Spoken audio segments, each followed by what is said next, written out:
Cumartesi sabahı saat 4'te deprem oldu.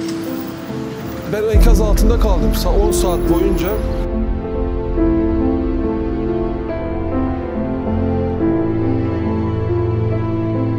Selahattin Eyüp diye bir öğrencimiz, soy ismi Kat, çok güzel bir paylaşım bulunmuş.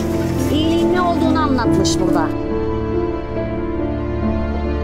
Çok sayıda çocuk var bu bölgede ve hepsinin yaşı da oldukça küçük.